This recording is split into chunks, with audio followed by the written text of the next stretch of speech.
All right. G'day. Welcome everyone. Those people just coming on, just mute yourselves as you come on. That'd be great. Don't get too much background noise, and just pop any questions in the chat. All right. So welcome.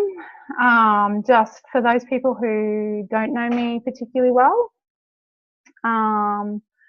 my name is Catherine Christopheradis, and I've just lost my Zoom button. There it is. Sorry. And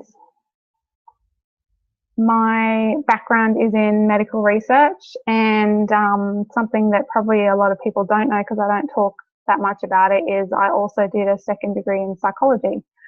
And I really enjoy the emotional support that essential oils offer. So what I wanted to do in this class is I'm going to try and keep it pretty brief and factual. I'll try and cover some basic understanding without getting too bogged down in the science about behind emotions and how they can be influenced by smell, and then we'll go into some more specifics of the essential oils. So if you'd like more specific information about how essential oils work, that was covered in another webinar I did about a week or so ago, and I can send you the link for that if you're interested. If at any point you want that link or any other information, my email is genwell, genwell.au@gmail.com. If you need to get in touch at any point after the class, I just want to put that in there straight up. And if you want to ask a question during the class, please use the chat box, just so that I can keep everyone muted and there's not too much background noise. Okay, so the science and behind smell and emotion. So the amygdala. The amygdala is really key when we're talking about emotion. It's in the limbic area of the brain, and it's the integrative center for emotions, emotional behavior, and motivation. It plays a really important role in the physiopathology of both anxiety and depression. For example, in depression, we know that in most cases the amygdala is hyperactive even at rest. So imbalances obviously are linked with the expression of mood disorders like anxiety and depression. So the amygdala is the first area of the brain to react to emotional events. Anyone coming in, if you can just mute yourselves, it will just help reduce background noise. So the amygdala is the first area of the brain to react to emotional events. An example is like if you have that gut-wrenching feeling when you're responding to stress or fear signals, that's your amygdala activating the sympathetic nervous system, and you get that real gut, that really stress, like, gut-wrenching. So Dr. Candace Pert has a great book called The Molecules of Emotion. She was the first to detect specific receptors throughout the body. They're activated by emotion. And what I'm trying to explain with all this is that when you feel an emotion, it's creating a chemical response throughout your body. So this is why stress or negative emotion is not healthy. It's creating a physiological response through your body. Generally, it's highly inflammatory. It's just, if anyone's just come in, just mute yourselves. So generally, stress and negative emotion is highly inflammatory. It's creating lots of free radicals through your body, which do damage, particularly if you're in that state a great proportion of the time. So emotions are affecting your physical well-being as well as your mental well-being, obviously. So a knee-jerk reaction to an event in the morning can leave your body unsettled or on high alert for an entire day. And so with I guess the point of this is, what if we can change all that? What if we can interrupt the negative emotional messaging that's happening, avoid the inflammation, avoid the negative physical side effects, avoid feeling what we're feeling? So this is where the sense of smell is really powerful. Smell is detected by the olfactory bulb. And the information processed in the olfactory bulb then projects directly into the amygdala and a few other specific brain regions. I know this all sounds really sciencey, but I'm coming to a point. So the amygdala is responsible for affective or the mood response to odor. So the amygdala is responsible for our mood response to odor. So certain odors have been shown to induce certain emotional states. So what I'm saying is there's a direct link between smelling something, creating an emotional response, and the emotions causing chemical changes in your whole body. So smell's powerful at correcting imbalances in your whole body. So here we have essential oils. I'm going to have some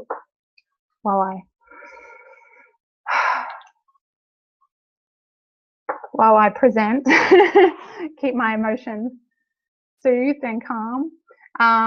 So we have essential oils that are beautiful odors that can directly and instantly influence the amygdala and the responses that are being created there. So that they can create that chemical and emotional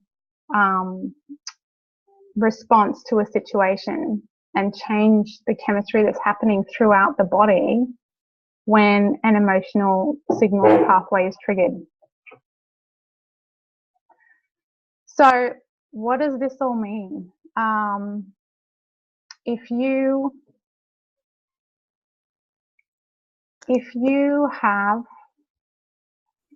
feeling anger or frustration, you can reach for an oil that will change the emotional chemistry being released by your amygdala and create a different response in your body. So a response that isn't angry, it isn't lashing out, it isn't frustrated. You can interrupt that chemistry and create something different by using smell. So you can just use the chat box. What are emotions? And everyone has a different tendency when it comes to emotions. Some people get really fiery. Some people just want to avoid. So what are emotions that you or your children or that happen in your family that you struggle with? Feel free to post in the chat box while I'm talking. For anyone who hasn't seen this book, I don't know if you can just check that you can see this book. This is Emotions and Essential Oils. And I was just mentioning cardamom is a great one. I just mentioned anger and frustration. So cardamom, this book has all the oils and an emotional link to the oils. Cardamom helps individuals regain objectivity, mental sobriety, and self-control. So if you're frequently frustrated or angry with other people, it's especially helpful to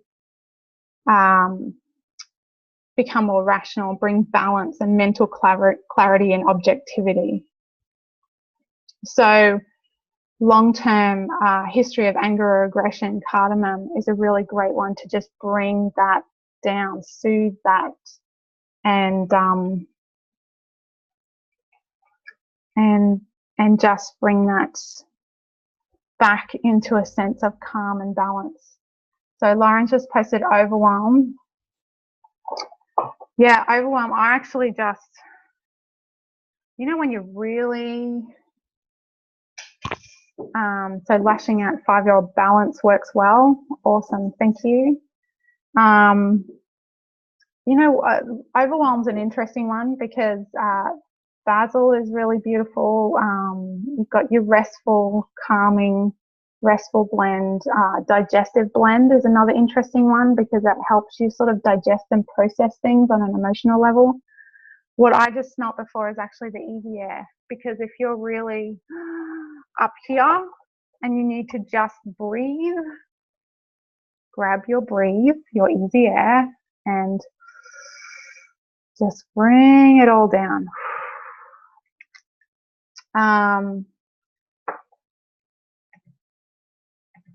So I use a lot of peace in my house. There's a blend called peace. So who struggles with stress or anxiety? Better question, who doesn't? Go make yourself a cuppa and come back in a second.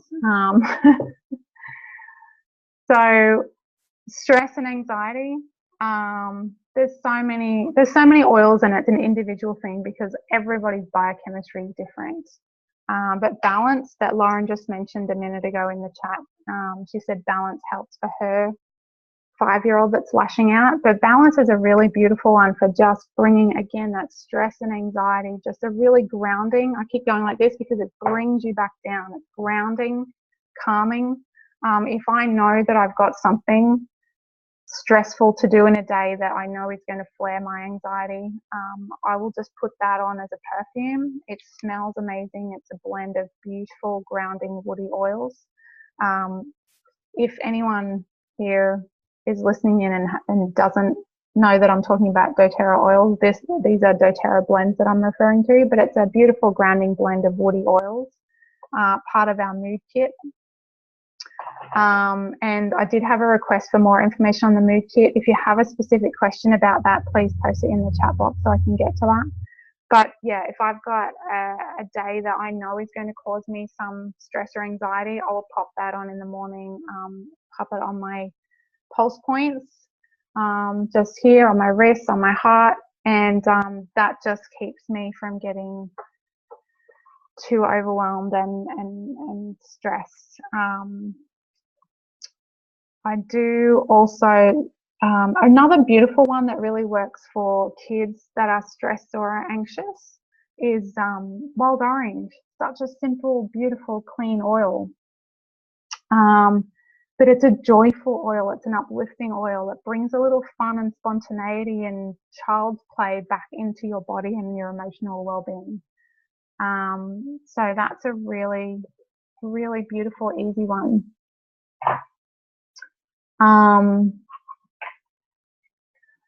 So Lauren's just posted, in tune's another one she tends to a lot. Sandy's asked about frustration, geranium and cardamom. Cardamom's great because it just helps you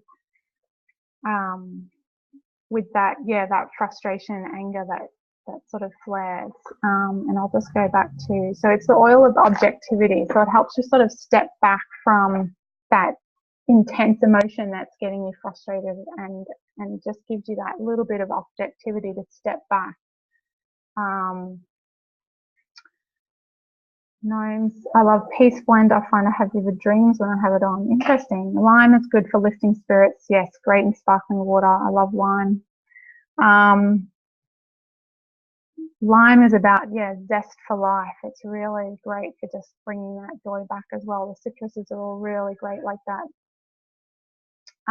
So then, of course, we have the emotional aromatherapy kits. It was actually designed by a psychologist who, she has a lot of personal experience in her family. It's why she became a psychologist, I believe, because of her family history of mental health struggles. And so she worked with doTERRA to design the emotional aromatherapy kit. And there's so many beautiful blends in there. So Peace is a really, really deep calm, really great for kids with heightened emotions and behaviors. It just really, as I said, we use a lot of it. More on my husband than my kids. It's a really beautiful one. So there's always more to learn, Sandy, but it's a really beautiful journey, and you will find the oils that really resonate for you as well. So just keep enjoying and playing, and because the oils work to bring us back into balance. So you will find that the oils work really holistically with your body to allow your body to do what it needs to do to heal and be healthy. So it's really great to just bring it back into balance. I've kind of digressed a bit from the emotional aromatherapy kit. So peace, as I said, really deep calm. Console, I've used a few times for comfort from loss or grief, something that I'm struggling with in a deep sort of heartfelt way. I used it a lot for my son last week when he had a surgical procedure that was quite traumatic. So just to bring that comfort, he bounced back amazingly quickly. And I obviously use other oils for pain and whatnot in that, but I also use them for the emotional support for both he and I. And then passion is in there as well, connecting with that inner fire to get passionate about your work and life. I love it for an office day with Motivate. Keeps me really focused and passionate about whatever I need to do that day. I could go on all day, I won't. But you know, as I've said, the power of smell to connect with that emotional part of the brain and just cut into whatever is going on emotionally and redirect that chemistry into a different pathway, into a different outcome, is incredibly powerful and incredibly quick. Our amygdala responds faster than our conscious brain responds, so it can respond incredibly quickly. If you don't already have oils and you're watching this webinar, please touch base with the person who invited you to this webinar and chat to them about how to get started. And were there any more questions? What's in the lavender piece that causes people to have vivid dreams? I will have a think about that one and get back to you. I'm going to park that question because everybody, I'm going to park that question and get back to you, Geraldine.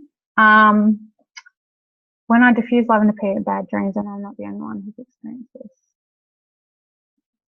So the book that I mentioned, the Emotions and the Essential Oils, you can get that from Aroma Tools. So that's au.aromatools for the Australian website. It's a brilliant book. I love it. I love just exploring the emotional side. And as you can now imagine, the emotional side connects very closely with the physiological side. I did have an experience with a woman who mentioned to me that she was having gallbladder and liver issues, and we talked about the birth of her son, and I said to her, well, is there some aspect of his birth that you've been resenting or that you've struggled with? And she just looked at me absolutely blown away. And so we did a session, an aromatic kinesiology session, and found some really powerful shifts for her, helping her with the oils and just release the emotion that had happened through that process. So it's a very detailed story that I won't go into, but really, really powerful, really amazing results. She was so amazed that the initial 5 minutes of our session, she was like, wow, that was amazing. And I was like, well, we can keep going. Wow, there's more. Oh, excellent. Let's go. So using the oils that way to help with emotional release is incredibly powerful. Really amazing work. I love it. What oils do you use when you have lots of dreams? So if you're talking nightmares and night terrors, juniper berry is amazing. Absolutely, the dream can be processing the stories and shifting the emotional stuff behind that story for sure. Did anyone have any other questions or emotions? Have I missed? I'm trying to read through. Teary. Someone's mentioned teary. I have, if you have a look on my website, as a side note, my website's genwell.com.au, genwell.com.au. I've got some information on there about emotions under uses of essential oils, and I actually talk about the oils, but also about amino acid imbalances that can cause things like that. So that might be something to just have a quick read as well, because it can actually be an neurotransmitter imbalance without going too much into the chemistry. There's a great book by Julia Ross about imbalances in your neural chemistry and neural processing that can cause you to be excessively teary or frustrated or these other things that you might attribute to your personality and go, oh, I'm a really such and such person, but it can actually be something, an imbalance. So teary, did anyone else have an oil that they would suggest for teary? Teary. Do you feel, the person that wrote teary, do you feel that that's linked to something that you're not letting go of or that you're trying to process, or is it a general thing that you...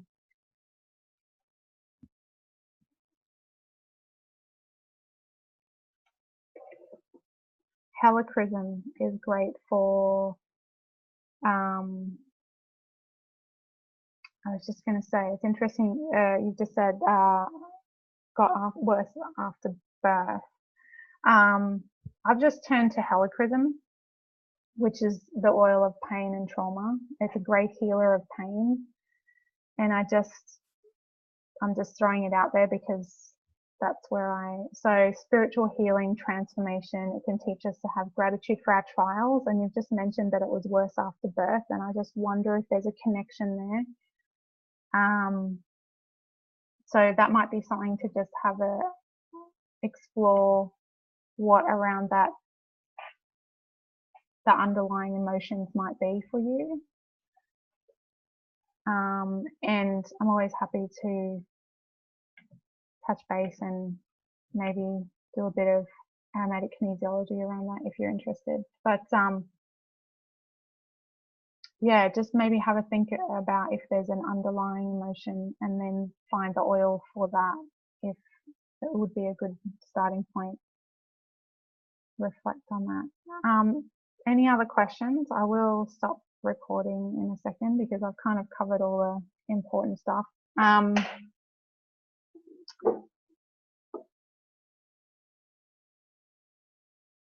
All right, cool. Awesome. Well, thank you everyone for joining. I'm just going to stop. I'm going to press stop. Hello, child.